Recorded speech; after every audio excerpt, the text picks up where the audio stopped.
Stage پر رونق افروز معزز مہمانان اعزام اور حاضرین مجلس، آج میرے لیے بڑا ہی فخر کا مقام ہے کہ آپ جیسی عظیم ہستیوں اور معزز مہمانوں کے سامنے میں اپنا مقالہ پیش کر رہا ہوں۔ یہ واقعی میرے لیے بڑی فرحت و مسرت کی بات ہے،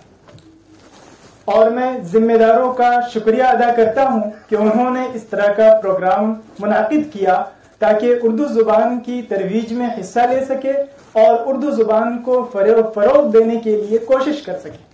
واقعی یہ ایک بہت ہی اچھی پہل ہے، اور دعا گو ہوں کہ اس طرح کی پہل ہمارے دیار میں، ہمارے صوبہ گجرات میں مزید ہوتے رہے۔ اب میں مقالہ پیش کرتا ہوں بلا کسی تاخیر کے۔ مقالے کا عنوان ہے ہندوستان کی آزادی میں اردو قلمکاروں کا حصہ، جیسا کہ آپ کو بینر سے معلوم ہو گیا اور اس مجلس میں آپ بیٹھے تو اس سے آپ کو پتہ چل چکا۔ معزز سامعین کرام، قدرت کا ازل ہی سے یہ دستور چلا آ رہا ہے کہ اس نے کسی بھی محنت کرنے والے کی قد و کاوش کو ضائع نہیں کیا۔ نیز یہ ایک مقولہ بھی مشہور ہے کہ جو کوشش کرتا ہے پھل پاتا ہے۔ انہی چیزوں کو مد نظر رکھتے ہوئے ہمارے علماء کرام اور جنگ آزادی کے مجاہدین اور برادران وطن نے 200 سال تک انگریزوں سے نبرد آزما ہو کر بڑی بڑی قربانیاں پیش کی اور ملک کو انگریزوں کے چنگل سے چھڑا کر غلامی کی زنجیر کو اکھاڑ پھینکا۔ بالآخر ملک کو آزاد کرا کے ہی رہے، اور اس کام میں اردو قلمکاروں نے بھی خوب قربانیاں پیش کی۔ اسی وجہ سے اردو زبان اور ہندوستان کی آزادی کا اٹوٹ رشتہ ہے، چونکہ اردو کے قلمکار شعریہ کلام، نثریہ کلام اخبارات میں شائع کر کے حقائق لوگوں کے سامنے لاتے رہے، جس کی پاداش میں یکے بعد دیگرے کئی لوگوں کو شہید کر دیا گیا، کئی لوگ جیلوں کی نذر ہو گئے، لیکن اظہار رائے کا یہ سلسلہ قلمکاروں نے بڑے زور و شور سے جاری رکھا، اور اسی کے نتیجے میں خط و کتابت اور احساس آزادی کی وجہ سے جنگ آزادی وجود میں آئی، جس کا سارا دار و مدار انہی قلمکاروں پر رہا جن کی تحریریں مشعل راہ ثابت ہوئی۔ آپ حضرات اچھی طرح جانتے ہیں 15 اگست 1947 عیسوی میں ہندوستان آزاد ہوا اور 26 جنوری 1950 میں جمہوریہ قانون بنا۔ عام طور پر یہ کہا جاتا ہے کہ انگریزوں کے خلاف مسلح جد و جہد کا آغاز 1857 عیسوی سے ہوا،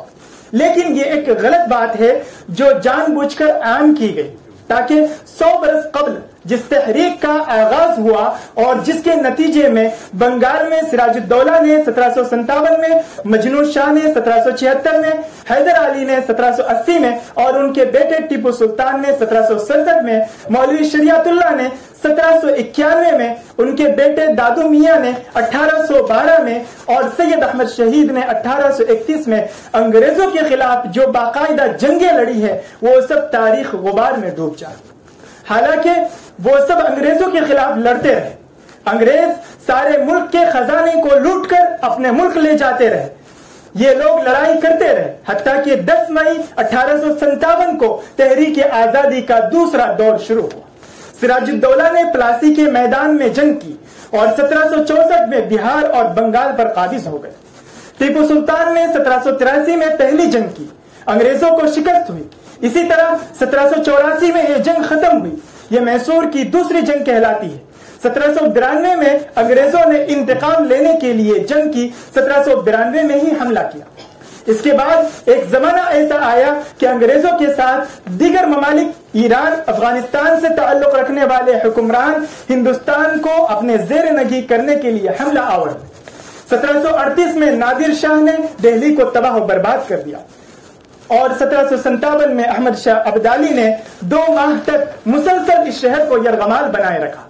اور دوسری طرف انگریز فوجیں مرہٹوں سے ٹکرائی۔ ابھی پوری طرح دہلی کا اقتدار حاصل نہیں ہوا تھا کہ امام الہند حضرت شاہ ولی اللہ محدث دہلوی رحمۃ اللہ علیہ نے 1762 میں مستقبل کا ادراک کر لیا اور دہلی پر قبضہ سے 50 برس قبل اپنی جد و جہد کا آغاز کیا۔ آپ پر جان لیوا حملے کیے گئے، لیکن آپ ڈٹے رہے، تحریر و تقریر میں اپنا نظریہ پیش کیا اور فرمایا کہ ظلم و بربریت انسان کے لیے کینسر کی حیثیت رکھتا ہے، اس کو ختم کیا جائے۔ لیکن افسوس کہ شاہ صاحب 1765 میں وفات پا گئے اور ان کا خواب تشنہ تعبیر رہ گیا۔ تاہم اپنی کتابوں اور فکروں کے ذریعے نصب العین متعین کر چکے تھے، لہذا ان کے چھوڑے ہوئے کام کو پورا کرنے کے لیے شاہ عبدالعزیز صاحب رحمۃ اللہ علیہ نے حوصلہ دکھایا۔ حالانکہ وہ 17 سال کے تھے، اس میں ان کے تینوں بھائی شاہ عبد القادر، شاہ رفیع الدین، شاہ عبد الغنی صاحب، ان کے علاوہ عبد الحی، شاہ اسماعیل شہید، سید احمد شہید، مفتی الہی بخش کاندلوی نے ان کا ساتھ دیا۔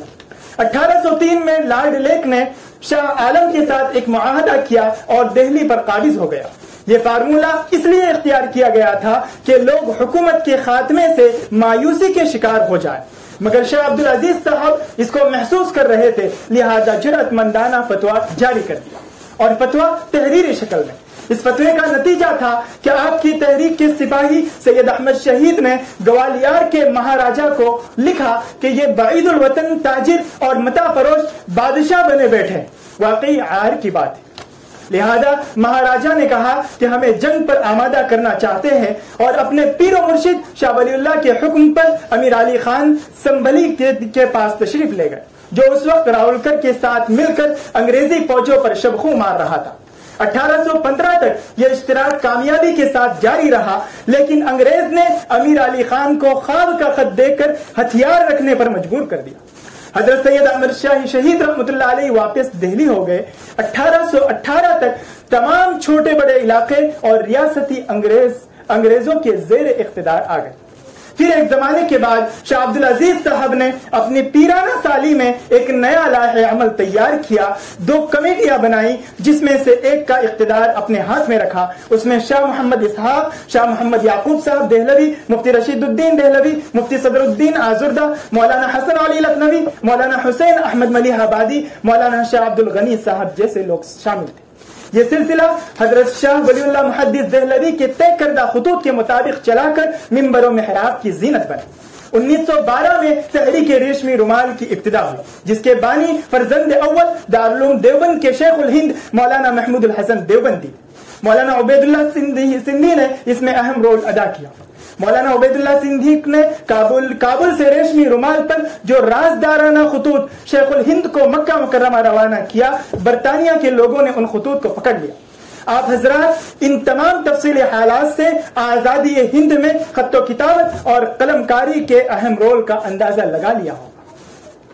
ہندوستان کی جنگ آزادی میں جہاں ہر مذہب و ملت اور طبقے کے لوگ شامل ہوئے ہیں، وہیں اردو قلمکاروں نے بھی اپنے شعری اور نثری تحریروں اور اخبار و رسائل کے ذریعے حقائق کو سامنے لانے اور آزادی کے تئیں لوگوں کو بیدار کرنے کے لیے ایسا کارنامہ انجام دیا ہے جس کو تاریخ کبھی فراموش نہیں کر سکتی۔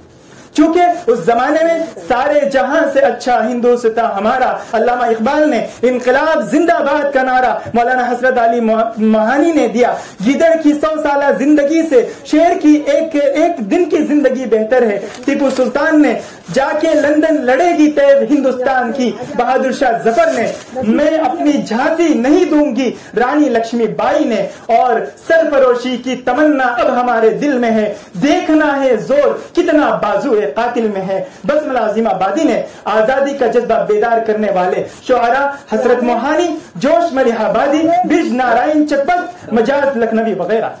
اور اس طرح کے کئی سارے انقلابی نعرے، قومی حمیت کو بیدار کرنے والے گیت اور جملے انہی قلمکاروں کی دین ہیں۔ چنانچہ انہی قلمکاروں کی اس طرح کی تحریروں کی وجہ سے اردو زبان کے کئی اخباروں پر عارضی پابندی لگا دی گئی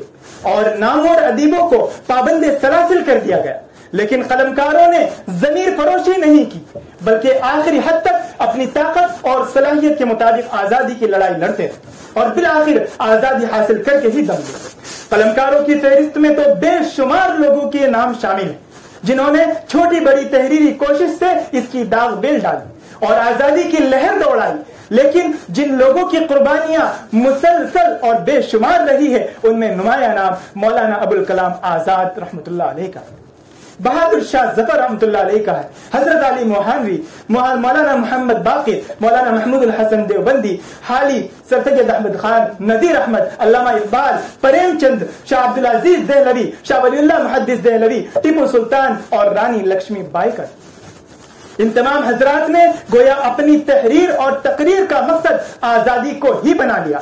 مولانا ابوالکلام آزاد نے جب ہندوستان کی نوعیت دیکھی، زمینی صورتحال کا جائزہ لیا اور یہاں کی سیاست پر گہری نظر دوڑائی تو محسوس ہوا کہ خواب گراں سے جگانے اور ان میں انقلابی جذبہ بیدار کرنے کے لیے ایک اخبار جاری کرنا ضروری۔ اسی مقصد کے تحت انہوں نے 1912 عیسوی میں 7 روزہ الہلال جاری کیا۔ 1 سالہ مدت میں یہ اتنا مقبول ہو گیا کہ اس کی اشاعت 26,000 فی صفحہ تک پہنچ گئی۔ اردو صحافت کی تاریخ میں یہ پہلا 7 روزہ تھا جس کی اشاعت اتنی زیادہ ہوئی۔ لوگوں میں الہلال کی مقبولیت بہت تھی اور اس کے سیاسی مضامین سے حکومت بھی خائف تھی۔ اسی وجہ سے جلد ہی 18 ستمبر 1993 عیسوی میں الہلال کی 2000 کی ضمانت ضبط کر لی گئی، لیکن مولانا نے ہمت نہیں آئی بلکہ دوبارہ 6 ماہ بعد البلاغ پریس قائم کیا۔ مولانا کو ان کے وطن کلکتہ سے جلا وطن کر دیا گیا۔ 8 جولائی 1916 عیسوی کو حکومت نے مولانا کو سیاسی مضامین کی پاداش میں نظر بند کر دیا۔ اردو قلمکاروں اور ادب نے ہر زمانے میں انفرادی اور اجتماعی زندگی کی بے چینیوں کی بھی آئینہ داری کی اور ہر زمانے میں ایک بہتر زندگی کے خواب دکھائے، نیز ساتھ ہی ساتھ خوابوں کے نہ ٹوٹنے کا کرب بھی جس شدت سے اردو شعر و ادب میں پایا جاتا ہے وہ بھی اپنی مثال آپ ہے۔ آزادی کا دلکش خواب دیکھنے والے شاعروں اور ادیبوں نے جب آزادی کا سامنا کیا تو انہوں نے ملک ملک تقسیم ہوتا ہوا، انسانیت کا لہو پلپتا ہوا اور اپنے ہم وطنوں کو بے وطن ہوتا ہوا بھی دیکھا۔ شکست خواب کا یہ منظر آزادی کے بعد ظہور میں آنے والے سارے ادب اور تحریروں میں بکھرا ہوا نظر آتا ہے، اور زخم لگنے کے بعد سب سے زیادہ دل دہلا دینے والی ہنسی وہ تھی جو ٹوبا ٹیک سنگھ بن کر سعادت حسن منٹو کے لبوں پر ابھر آئی۔ خلاصہ کلام یہ ہے کہ 1857 عیسوی کی پہلی جنگ آزادی سے لے کر 1947 عیسوی میں حصول آزادی تک اردو قلمکاروں نے صحافت، سیاسی مضامین، اشعار، قطعے اور رباعیات کے ذریعے جد و جہد آزادی اور قومی اتحاد کی تحریک میں جو نمایاں رول ادا کیا وہ تاریخ کا روشن باب۔ یہ قلمکاری ہے جنہوں نے برطانوی سامراج کے ظلم و تشدد کا سامنا کیا اور اپنی تحریری کارناموں کی وجہ سے پابند سلاسل۔ انہوں نے فقط قید و بند کی صعوبتیں ہی برداشت نہیں کی بلکہ بہت کچھ جانی و مالی قربانی بھی دی، لیکن انگریزوں کا ظلم و تشدد ان کے آزادی کے جد جہد کو دبا نہ سکا۔ بالآخر اپنی تحریروں سے لوگوں کو توجہ دلا کر غلامی سے آزادی دلانے کے بعد ہی دم لیا، جس کی وجہ سے آج بھی تاریخ ان کو اچھے ناموں سے یاد کرتی ہے اور آئندہ بھی انہیں کبھی فراموش نہیں کرے گی۔ امید ہے کہ ہم ان تمام قلمکاروں کی تاریخ کو دیکھ کر ہم اس کو مشعل راہ سمجھ کر اپنی اگلی منزلیں طے کریں گے۔ السلام علیکم ورحمۃ اللہ وبرکاتہ۔